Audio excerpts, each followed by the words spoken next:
Fazer um pequeno vídeo aqui da chegada aqui da floresta. Vocês que gostam da natureza, da floresta, a gente também gosta. Estamos aqui fazendo aqui, mostrando aqui como é que é bonito a água descendo da serra aqui, ó. Aqui, ó, mato, ó. Aí, ó. Olha como é que desce. Como é que desce. Como é que desce redondo a água. No começo, ó. Começo da chegada. Maravilhoso. Está uma força de água descendo na voz. Vou filmar, fazer imagem só da água. Coisa muito boa mesmo. Pura. Cristalino. Aqui é a chegada nossa aqui, ó. A motinha. Vendo a motinha? Umas coisinhas de comer. Somente isso. Coisinha de comer não. Lá em cima, na laje da pedra, fazer mais um vídeo.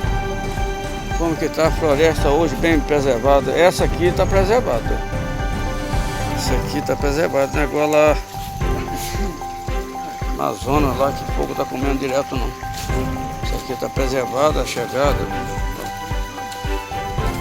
Não dá para aproximando aqui a água. Essa aqui que luxo.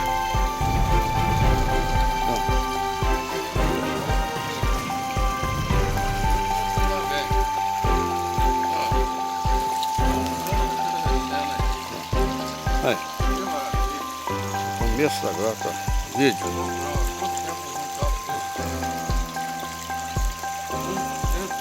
Só a paisagem, contemplando a natureza.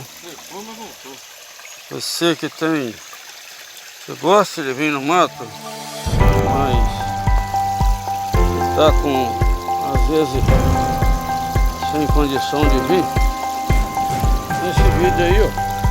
Matar a saudade aí, ó. Matar a saudade do mato aí, ó.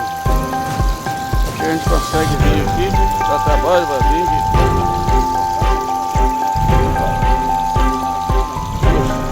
Luxo.